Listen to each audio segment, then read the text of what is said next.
안녕하세요. 오늘도 사연 살롱을 찾아주셔서 감사합니다. 저는 서울 서초구에 사는 30대 초반의 여성이에요. 저는 몇 달 전 저에게 일어난 일을 여기 채널의 애청자분들에게 이야기하려고 해요. 사적이고 좋지도 않은 일, 남한테 알린다고 뭐라고 하는 사람들도 있겠지만 제가 누구인지 밝히지 않고 털어놓으며 속도 풀고 스트레스 해소도 하고 싶어요. 그리고 저 같은 경우도 있다는 걸 알면 비슷한 일이 닥치신 분도 어느 정도 침착하게 대응하실 것 같고요. 제가 겪은 일은 파혼인데요. 말도 안 되는 억측 때문에 파혼을 당했다가 바로 한 방 먹이고 대차게 남자놈을 차버렸어요. 어떻게 된 일인지 지금부터 본격적으로 이야기 시작해 볼게요. 요즘은 남자든 여자든 외모나 성격, 취향이 자기와 맞는지만 따지는 게 아니라 상대의 능력이나 안정적인 조건 같은 걸 보잖아요. 인생 선배님들 이야기 들어보면 예전에는 여자들이 남자 능력 같은 거 많이 봤다던데 꼭 그렇지만도 않은 것 같아요. 그리고 이제는 남자들이 더 대놓고 여자의 경제적 능력을 계산하는 시대가 되지 않았나 싶어요. 그걸 뭐라고 할 수 없는 게 한 번 사는 인생의 배우자인데 함께 고생하느니 꽃길 걷고 싶은 건 다 같은 마음이니까요. 저 역시 상대에게 끌리는 마음 말고도 살펴본 게 있었어요. 하지만 그렇다고 해도 좋아하지도 않는 사람을 조건 때문에 억지로 끼워 맞춰서 사랑한다고 스스로 세뇌시키며 만난 적은 단 한 번도 없었어요. 최소한의 조건이야 보겠지만 어찌 됐든 그 사람을 사랑한다는 게 최우선이 되어야 한다는 믿음이 있었어요. 저와 결혼할 뻔했던 남친도 저는 호감과 끌림 때문에 선택했고 그 사람의 성실함이 더해져 결혼을 결정하게 됐던 케이스였어요. 저는 중학생 때 아빠가 돌아가셔서 엄마와 여동생 이렇게 여자 셋만 있는 집인데요. 엄마는 제가 좋다고 하면 저를 믿고 긍정적으로 바라봐 주시는 분이었어요. 동생이 저와 엄마가 보지 못하는 부분들을 집어냈고요. 어쩌다 보니 이렇게 역할이 정해졌는데 그게 나쁘지는 않더라고요. 여동생은 제 남친에 대해 굉장히 신중했고 엄마는 성실한 것과 저와 잘 맞는다는 제 말에 남친을 받아들이셨어요. 언니, 그래도 결혼은 더 생각해 보는 게 낫지 않겠어? 언니 나이가 결혼 급한 것도 아니잖아. 일도 잘하고 있고. 결혼하면 일이고 뭐고 내 맘 같지 않다던데. 아무리 그 오빠가 괜찮아도 나는 신중했으면 해. 그 오빠 땡땡 법무법인 인턴 변호사랬지? 거기서는 사람이 좀 답답하다고 하더라. 정말 그럴까? 엄마는 어떻게 생각해? 진이 말에 마음이 흔들릴 정도면 좀 더 생각해보는 게 맞고 명희 네가 남자친구에 대한 믿음이 더 크면 잘 해보는 게 낫다고 생각한다. 사람 인연이라는 게 그렇게 쉽게 오는 건 아니거든. 어느 쪽이든 네가 결정하면 엄마는 너무 이상하지만 않으면 받아들일 거야. 근데 언니 남자친구가 겉보기에만 착하고 속으로는 우리 재산 보고 언니랑 결혼하는 거면? 엄마, 그러면 결혼 안 시킬 거지? 결혼하는 데에 양쪽 집 재력을 아주 안 볼 수는 없겠지. 그런데 그 집도 무슨 실내 골프장 한다고 하지 않았어? 돈이 아주 아쉬운 집은 아닐 거고. 그러면 사람 됨됨이를 보면 돼. 만약에 진이가 말한 대로라면 어떻게든 알게 되겠지. 명희 너는 네 남자친구랑 서로 의지하며 아껴주고 살 수 있는지 그걸 잘 고려해봐. 그러면 될 거야. 엄마. 나도 선우 오빠 성실해서 그게 제일 믿음직했어. 내가 만나봤던 남자들 중에 제일 낫다 싶어. 이기적으로 군 적도 없었고 나한테 잘 맞춰줬거든. 이런 대화들이 오가며 결혼에 대해 여러 생각을 하고 있는데 어느 날 남친이 제게 정식으로 프로포즈를 했어요. 명희야, 나 너랑 살고 싶어. 둘이 좋은 가정 꾸리자. 좋아, 오빠. 나도 오빠만한 사람 없을 것 같아. 결혼해. 남친이 얼굴이 빨개져서 땀을 뻘뻘 흘리며 반지와 꽃다발을 내미는데 받아들이지 않을 수가 없더라고요. 이런 걸 많이 부끄러워하고 힘들어하는 사람인데 얼마나 나와 결혼하고 싶으면 쑥스러움을 무릅쓰고 준비를 했나 하고 감동했죠. 저는 결국 집에 정식으로 결혼 약속을 했다고 알렸고 제 말에 여동생도 엄마도 더는 말하지 않고 남친을 받아줬어요. 남친은 인턴 변호사였고 저는 한의사로 선배들과 함께 병원을 열어 진료를 보는 중이었어요. 그리고 저희 집은 강남구와 성북구에 규모가 좀 되는 건물을 갖고 있었고 엄마는 부동산 일도 함께 하고 있었고요. 아빠가 돌아가시며 남긴 재산을 엄마가 열심히 불렸는데요. 엄마가 외할아버지한테서 받은 꽤 많은 땅을 판 것과 합쳐 아파트나 땅을 샀다가 값이 오른 후 파는 식으로 자금을 모아 큰 건물 2개를 갖게 됐죠. 이렇게 되기까지 엄마의 노력이 굉장히 컸어요. 엄마 혼자 딸 둘 키우며 이만큼 이뤄놓은 건 정말 대단하다고 생각해요. 아무튼 저희 집에서는 남친 집이 실내 골프장을 갖고 있다니 어느 정도 여유는 있으리라 생각한 것도 있었어요. 저도 마찬가지였고요. 막연하게 남친도 그 집 부모님도 그렇게 생각할 거라 믿었어요. 먼저 남친 집에 인사를 하러 갔을 때에 남친 아버지도 소탈해 보였고 분위기가 나쁘지 않았어요. 남친 어머니는 좀 화려하기는 했지만 저는 개인 취향을 갖고 왈가왈부하지는 않았기 때문에 별 다른 생각이 들지 않았어요. 나이 들었어도 화려할 수 있으니까요. 남친 어머니는 얼핏 쌀쌀맞은 인상이었지만 그걸 지을 만큼 잘 웃으시고 저한테 잘 해주셨어요. 남친한테는 누나가 한 명 있는데 결혼해서 해외에 있어서 나중에 결혼식 때에나 올 수 있다고 했고요. 우리 선우짝이 집에 오다니 어째 감개무량하다. 내 아들이 벌써 이럴 나이가 됐나? 실감나지 않고 말이야. 그래도 어디서 이렇게 똑 떨어지게 예쁜 아가씨를 골랐을까? 내 아들이지만 여자 보는 눈은 있어. 한의사라니 머리도 좋을 테고. 우리 선우도 아가씨 어머니 마음에 들어야 할 텐데. 좋아해 주시겠지? 저희 결혼 약속 전이지만 엄마랑 오빠랑 같이 만난 적 있어요. 엄마는 선우 오빠 좋다고 하셨으니 염려 마세요, 어머니. 아우, 그래, 다행이다. 이렇게 예쁜 딸 홀로 키우시느라 애 많이 쓰셨겠어. 여동생은 로스쿨 다닌댔지? 집안이 머리가 좋네. 우리 손주 공부 걱정은 안 해도 되겠다. 좋게 봐주셔서 감사합니다, 어머님, 아버님. 제 말에 남친 아버지도 흡족한 표정으로 허허 웃으셨고 저희는 화기애애한 분위기 속에서 이야기를 나눴어요.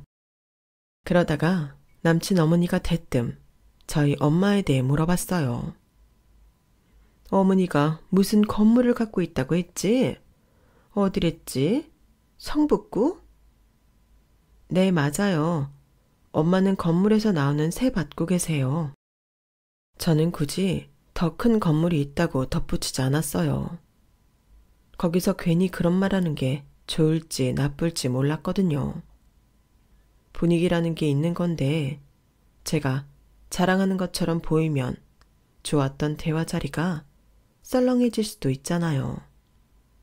어차피 결혼 약속도 했고 차차 남친한테도 강남구 건물과 엄마 부동산 사무실에 대해서도 말하려고 했었는데 그때는 어째 말할 타이밍이 아닌 것 같아 가만히 있었죠. 그럼에도 남친 부모님은 아주 만족스러운 얼굴이었어요. 특히나 남친 어머니는 갑자기 눈을 번쩍 빛내시는데 솔직히 약간 소름 돋았어요. 선우가 너 데려다 주러 니네 동네 갔다가 놀랐다고 하더라고. 거기 진짜 부자들만 사는 곳이라던데. 어머니 건물도 꽤 크다면서. 원래 집안에 재산이 좀 있었어? 네, 할아버지도 외할아버지도 저희에게 물려주신 게 있었어요. 역시 있는 집 자식들이 다르긴 다르네. 어머니가 아주 고상하고 우아하시겠어. 저희 엄마는 편한 게 제일 좋다는 주의세요. 아마 길에서 보면 그냥 평범한 동네 아줌마로 보일 거예요. 하긴 선우가 그런 건물주로 안 보이게 아주 소탈하시더라는 말은 했었다. 근데 니네 성북구 건물 보고 아주 놀랐다던데. 너도 참 너다. 그런 큰 건물이면 좀 더 내세워도 될 텐데. 선우는 그냥 웬만한 원룸 빌라 같은 건물 정도인 줄 알았다가 많이 놀랐었대. 나도 우리 아들이 그런 큰 건물주 딸하고 결혼한다니 얼떨떨하고 믿기지가 않더라. 물론 우리도 어디서 빠지지 않는 집이야. 너도 알지? 우리 실내 골프장 하는 거. 돈 있는 손님들도 꽤 있거든. 아무튼 이렇게 인연이 됐으니 서로 맞춰가며 잘했으면 좋겠다. 그럼요, 어머니. 당연히 그래야죠. 제 말에 남친 어머니는 그 자리에서 예단으로 원하는 브랜드를 적은 메모를 저한테 넘겨줬어요. 내가 강요하는 건 아니고 이 정도면 서로가 불편하지 않고 웃으며 결혼식 잘 마무리할 수 있지 않나 싶어서 그래. 물론 집은 우리가 마련하겠지만 가구나 혼수 이런 건 전통적으로 니네가 해도 되는 거겠지? 요새는 반반 어쩌고 하지만 나는 기왕 이렇게 서로 부족할 것 없는 집안에서 너무 깐깐하게 굴지는 않았으면 좋겠다. 네, 어느 정도 감은 갖고 있었어요. 엄마랑 잘 상의해 볼게요. 그렇게 말하고 집에 왔는데 남친 어머니가 바라는 브랜드는 꽤나 비싼 명품이어서 고민이 되긴 하더라고요. 이 정도면 집안에 들여놓는 가구든 뭐든 웬만한 거 갖고는 안 될 것 같다는 생각도 들었고요. 물론 제가 비싼 걸로만 해가야 하는데 내 돈 가지고는 부족하니 돈 보태달라고 엄마한테 말하면 엄마는 해주실 게 분명했어요. 하지만 저는 웬만하면 제 힘으로 준비하고 싶었고 신혼집에 어울리지 않게 너무 비싼 건 사고 싶지 않았어요. 예단도 남친 어머니가 원하는 것보다 조금 가격대가 낮은 걸 했으면 좋겠는데 어떻게 말해야 할지 모르겠더군요. 그렇게 고민하는 새해도 저는 몇 번이고 남친 어머니한테 불려가 남친 어머니 친구들 앞에서 자랑거리가 됐어요. 우리 선우 짝, 내 며느리 되래야. 얘가 한의사고 얘 동생은 로스쿨 다닌대. 미래의 변호사 아니겠어? 우리 사부인이 엄청난 큰 건물주야. 이제 우리 안 싸두니 골프장 고객 늘려주시게 생겼지 뭐야? 라는데 남친 어머니 친구분들은 시기 반 부러운 반으로 저를 보며 수군대는 게 영 불편하더라고요.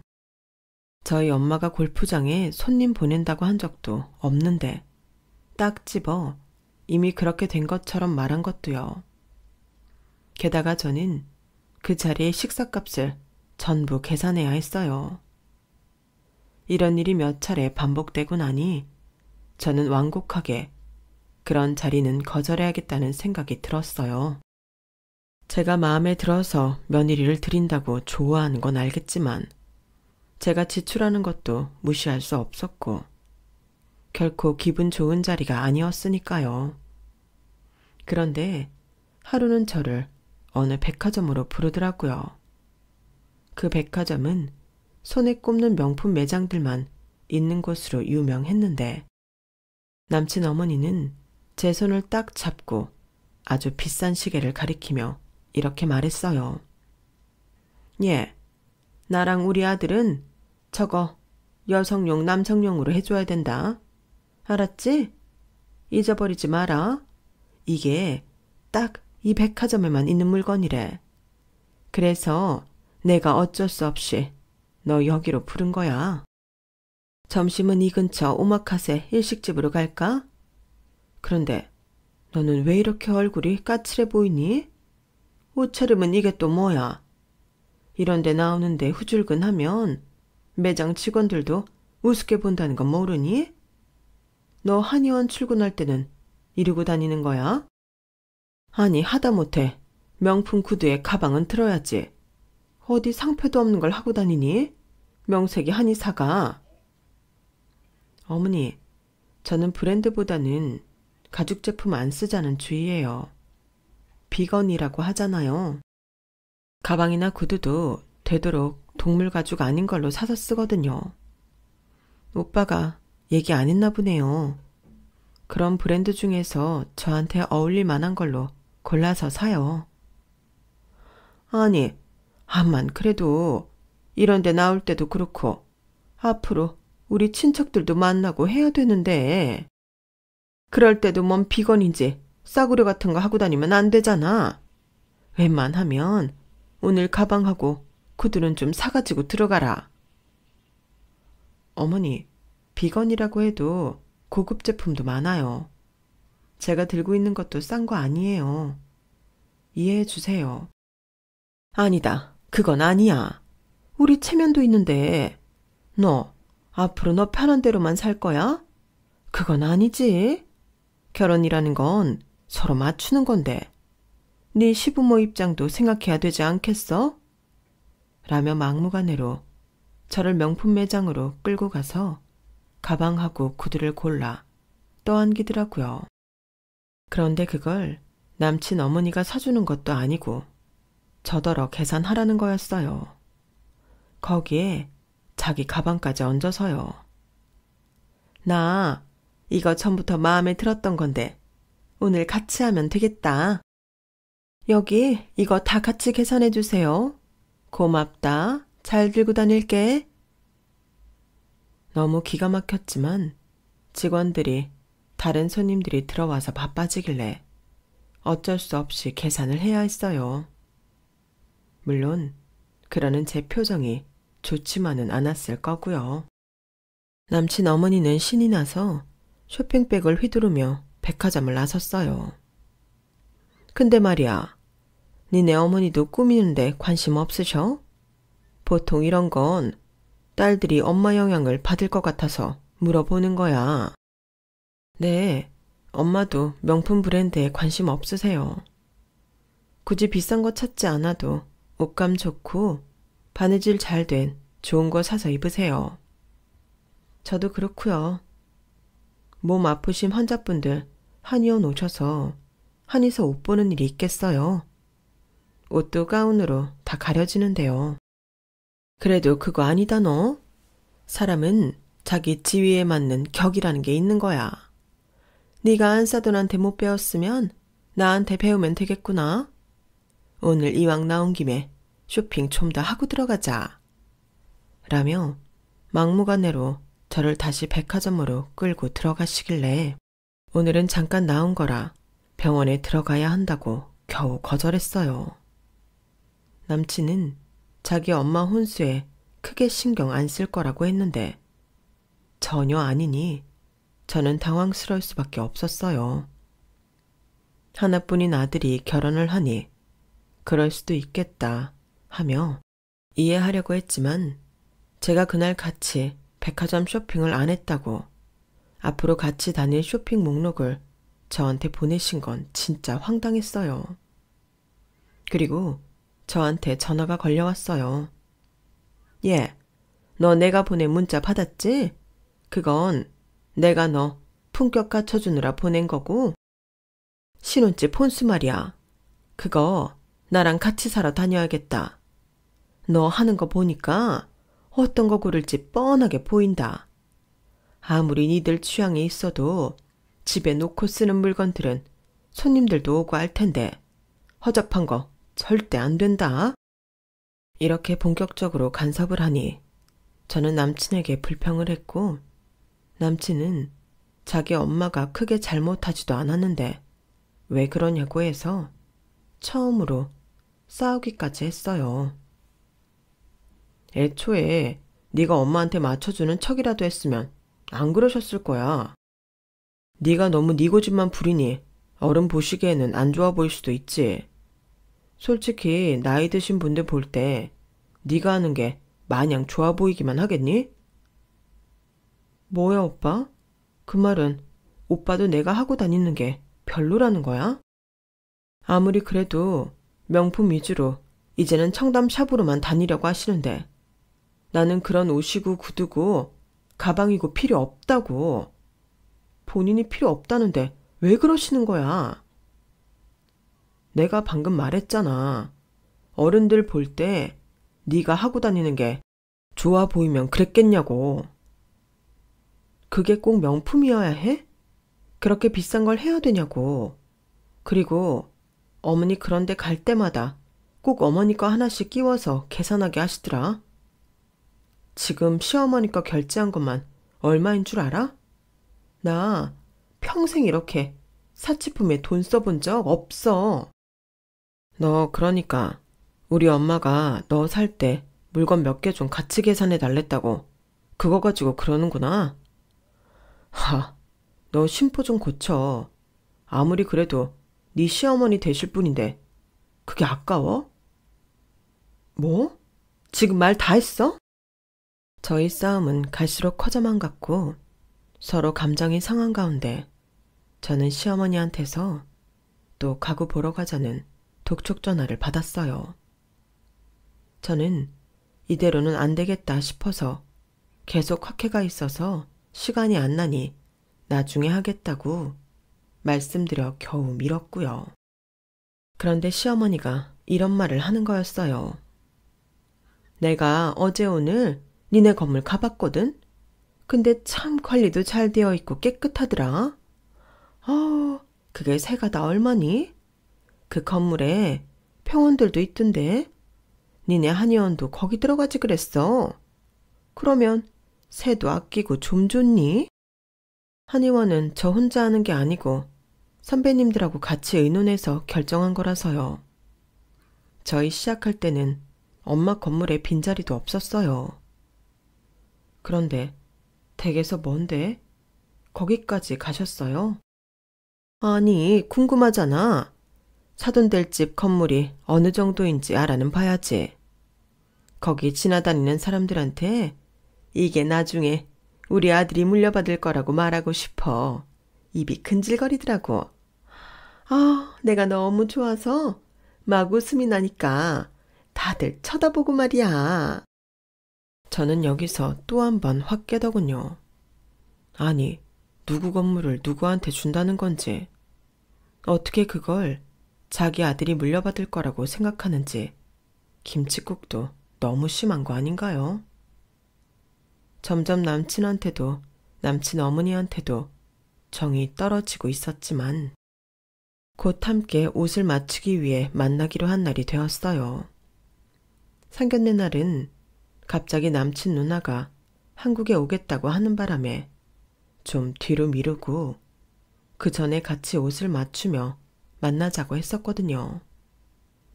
저희는 한복만 하려고 했는데 남친 집에서 양복도 같이 맞추자고 우겨서 어쩔 수 없이 따르기로 했어요. 그것도 마음에 들지 않았어요. 남자 집에서 우기면 여자 집은 맞춰줄 수밖에 없는 건지.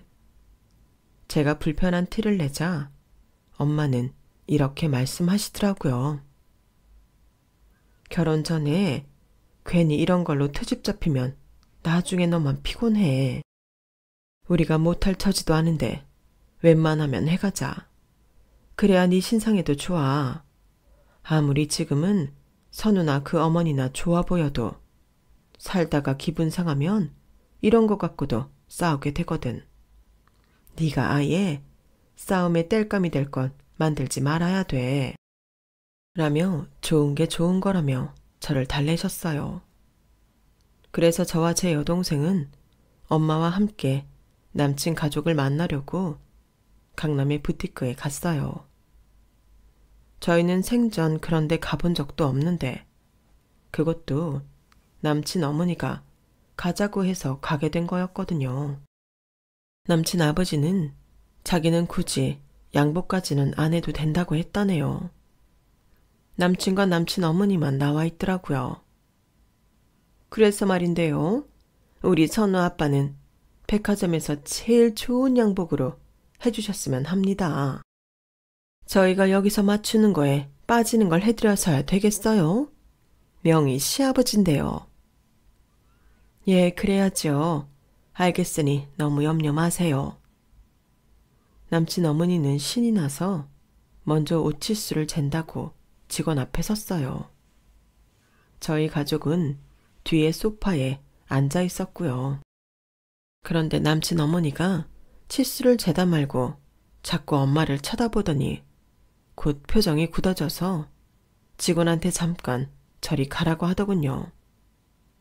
그러더니 옷을 집어 들고는 남친을 불렀어요. 선우 너, 이 집 제대로 조사는 한 거야? 제대로 알아본 거 맞느냐고. 갑자기 왜 그래 엄마? 무슨 소린지 모르겠어. 아니 너는 법무법인 다닌다는 놈이 너랑 결혼할 사람 뒷조사도 안 해봤단 말이야? 나 얘 엄마라는 저 여자 봤다고. 그 건물 1층에서.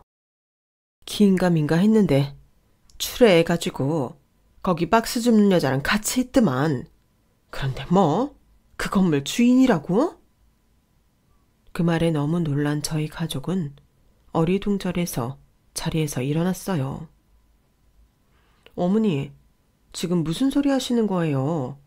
저희 엄마가 뭘 어떻게 했다고요?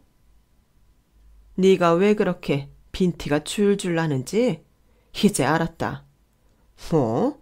비건? 가죽 제품을 안 써? 웃기시네. 쓸 수 없어서겠지? 너네 정체가 뭐야? 네 엄마 건물주 아니잖아. 내가 분명히 봤다고.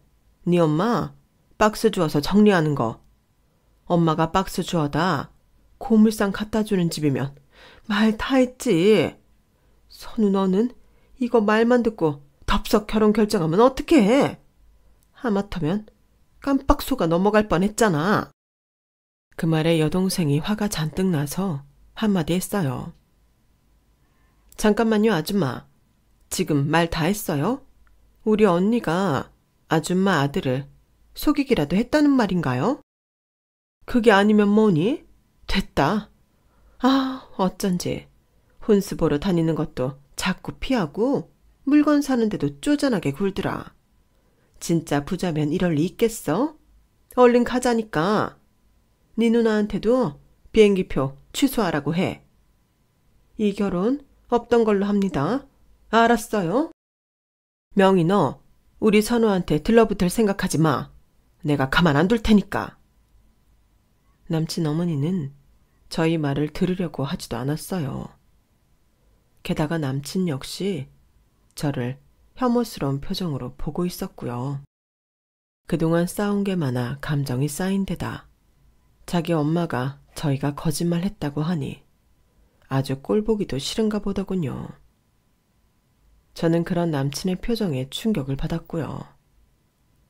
아무리 그런 게 아니라고 말하려고 해도 듣지를 않는 남친 어머니와 남친이 막 샵을 나가려고 할 때였어요. 홀이 어수선하니 안에서 부티크 사장인 디자이너가 나왔는데 그 사람은 엄마를 보자마자 얼른 와서 90도로 인사를 했어요. 어머, 임 사장님, 저희 샵에는 어쩐 일이세요? 이제 드디어 저희 옷 입기로 하신 거예요? 아, 진작에 저희 옷 좀 입으시라고 그렇게 말씀드렸는데. 그 말에 남친 어머니와 남친은 놀라서 디자이너를 쳐다봤어요. 아, 뭐 그러려고 했는데 오늘은 일단 가야겠네요. 좀 시끄러운 일이 생겨서. 소름 피워서 미안해요. 이봐 자네, 여기 전화해보든가 찾아가 봐. 라며 엄마는 엄한 목소리로 남친에게 명함을 던져주고 저희 자매를 데리고 샵을 나왔어요. 그건 엄마 부동산 사무실 명함이었죠. 그 명함을 보던 남친 어머니와 남친은 믿을 수 없다는 듯 디자이너를 쳐다보았고 남친 어머니는 디자이너와 이야기를 하는 모습이 보였어요. 남친은 명함을 보며 거기에 적힌 곳으로 전화를 하는 것 같더군요. 저희 엄마는 휴대폰뿐 아니라 사무실 전화번호도 적어놨거든요. 그 모습을 보며 저는 남친에 대해 완전히 마음을 접었어요. 남친도 지 엄마랑 똑같이 저희 집을 돈줄로 봤다는 게 느껴졌거든요. 그리고 의심한 것도 똑같았고요. 저희가 막 차에 올라타려는데 남친이 헐레벌떡 뛰어와서 저희 차 앞을 가로막았어요. 저희가 잘못 알았어요. 저희가 실수한 것 같아요. 명희야, 우리 엄마가 뭔가 한참 잘못하셨던 것 같아. 그날 박수 주어 정리하는 사람이 니네 엄마랑 너무 닮았었대. 사람을 잘못 본 거니까 나와서 오해 풀고 다시 옷 맞추자. 웃기시네. 오해 같은 소리 한다. 옷은 너나 맞춰 입어. 나 니네 엄마가 오늘 우리 엄마한테 그리고 나랑 내 동생한테 한 거 절대 못 잊어. 감히 우리를 사기꾼 취급해? 니네 엄마 입으로 이 결혼 깼고 나야말로 제발 좀 떨어져 줬으면 해. 엄마는 큰 소리로 호령하셨어요. 진이야, 얼른 가자. 그냥 밀어버리든가 해. 장모님, 죄송해요. 저희 무례를 용서해 주세요. 엄마가 너무 경솔했어요. 그러니 한 번만 봐주세요. 이 결혼 없던 걸로 하자던 거 자네 어머니야. 그리고 나 이렇게 사람 겉모습 가지고 판단하는 집안에 명품만 찾고 그걸로 사람 품격 따지는 시어머니한테 우리 명이 못 보내. 내가 미쳤다고 그런 집에 우리 딸을 줘? 나 그날 박수 주운 거 맞아. 그 동네에 박수 주우시는 어르신이 있어서 그 건물 관리 만나러 갈 때 도와드리고 있어. 그분도 작은 빌라 3채 가진 알부자야. 자네, 그런 일 하는 사람은 사람도 아니라는 거지.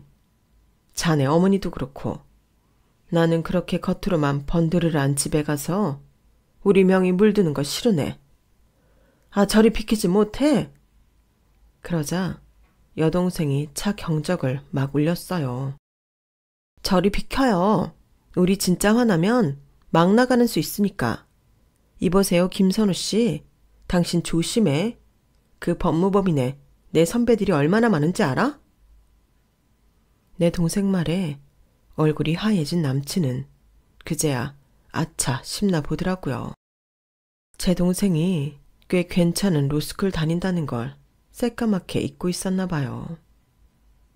그러자 이번에는 남친 어머니가 와서 허리를 굽히며 사과했어요. 아니 사부인, 저 부티크 건너편 저 큰 건물도 사부인 거라면서 그건 왜 말씀 안 하셨어요? 저희 잠깐 얘기 좀 해요. 아까 분명히 그쪽이 결혼 없던 걸로 하자고 했잖아요. 저희가 사기꾼 집안이라면서요. 저는 이런 경솔하고 경박하고 것에 걸친 것만 신경 쓰는 천박한 집안하고 사돈 안 맺습니다. 우리 명의도 마음 접었으니 그쪽도 잃어버리세요. 제가 정말 잘못했어요. 오해해서 죄송해요. 그 사과는 받을 테니 이제 그만 물러서세요. 아, 정말 이게 아닌데. 이러는 게 아닌데. 사부인, 제발 노여움을 푸세요. 네? 하지만 저희는 모두 같은 마음이었어요. 다시는 이 인간들과 마주치고 싶지도 않았어요. 이보세요. 박수 죽고 있으면 그 사람은 건물 있으면 안 됩니까? 그 사람들이나 우리나 크게 다를 거 없어요. 어찌 보면 나는 좀 운이 좋았을 뿐일 수도 있으니 그거 감사하며 가진 거 허투루 쓰지 않고 사는 거죠. 이런 기본적인 마음도 없는 집안에 내 딸을 어떻게 보내나요? 됐으니 다른 데에 가서 알아보세요. 선우 자네, 내 딸 찾아와서 괴롭히기만 해. 내 가만 안 있을 테니까. 알았어? 엄마의 대쪽 같은 음성에 남친은 몸을 움츠렸고 남친 어머니는 어쩔 줄 몰라 발만 동동 굴렀어요. 저희는 그런 두 사람을 뒤로 하고 차를 타고 나왔고요. 뒤에서 아주 방방 뛰는 두 사람을 보자니 헛웃음이 나오더군요. 그렇게 돌아온 후 저는 상견례 장소 예약부터 취소하고 남친한테 정식으로 모든 게 끝났다는 문자를 보냈어요. 엄마와 여동생은 오히려 잘 됐다며 미안해하는 저를 다독였죠. 잘 됐다. 그런 집 시집 갔으면 너 고생 엄청 했을 거야. 이렇게 결혼 전에 알고 깨진 게 100번 잘 된 거다. 맞아 언니. 어떻게 우리 엄마한테 그럴 수가 있어? 아니, 박스 좀 주었다고 그렇게 사람 취급도 안 하다니. 김선우, 그 사람도 아주 웃기더라. 나 가만 안 있을 거야. 선배들한테 전부 말할 거야. 진이야, 내가 네 말 안 듣고 결혼 결정해서 이런 일 생겼어. 정말 미안해. 엄마 미안해. 이런 일 당하게 해서. 그런 말이 어딨어. 괜찮아. 이거 다 조상님이 우리 도우시는 거다. 맞아 언니. 이거 앞으로 진짜 좋은 남자 만나려고 액땜한 거야. 그러니까 너무 자책하지 마. 푹 자고 다 잊어버려. 없던 일로 해. 엄마와 여동생 덕에 저는 마음을 빨리 정리할 수 있었지만 남친은 저에 대한 미련을 버리지 못하고 좀 질척댔어요. 그럴 수밖에 없었겠죠. 겉보기랑 다르게 계산해서 저를 만났던 것 같은데 쉽게 놓아지겠어요. 하지만 저는 칼 같은 데가 있어서 그 후 남친을 단 한 번도 본 적이 없었어요. 미안하다며 한의원까지 찾아와도 만나주지 않았죠. 그러자 집에 와서 좀 시끄럽게 굴더라고요. 저 인사드리러 왔어요. 저 좀 다시 받아주세요. 제가 정식으로 사과드리고 앞으로의 일에 대해 의논하고 싶어요.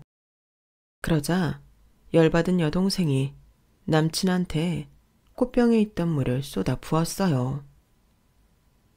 우리 언니가 미쳤니? 너랑 무슨 앞으로의 일을 의논해? 저는 흥분한 동생을 안으로 들여보내고 남친한테 말했어요. 나는 한 번 정 놓은 사람 다시는 안 봐. 너도 마찬가지야. 너랑 만났던 시간이며 에너지 너무 아까워. 그게 제일 미치겠고 너에 대해 요만큼의 정도 없으니까 다시는 찾아오지 마. 그랬다가는 진짜 국물도 없을 줄 알아? 남친은 물벼락을 맞은 채 어쩔 수 없이 돌아갔는데요. 그 후 남친 어머니가 자기 아들 물벼락 맞았다며 정신적 피해 보상에 감기 걸린 치료 비용 내놓으라며 저한테 악을 쓰며 전화를 해대더라고요. 제가 사람 같지도 않아서 상대 안 하니 문자까지 보냈고요. 그걸 본 엄마와 여동생이 남친 법무법인에 찾아가서 거기 있는 변호사한테 고소할 거니 변호 맡아달라고 했고 그 일로 인해 남친 일을 법무법인에서도 다 알게 됐어요. 그제야 남친은 정말 잘못했다며 다시는 찾아오지 않겠다고 했고, 그 엄마도 저에게 문자나 전화를 보내지 않게 됐어요. 제가 아무것도 모르고 결혼했으면 저 집안 식구들 속내를 끝까지 몰랐을 거예요.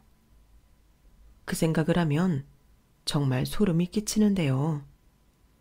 어쩌면 남친 어머니 그 낭비벽 때문에 질렸을지 모른다는 생각도 들더라고요.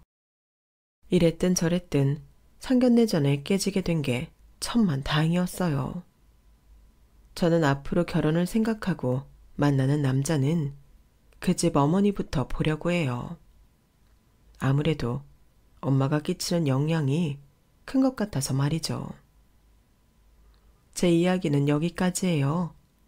다들 잘 들어주셨기를 바라며 모두 행복하시고 건강하시기를 바랄게요.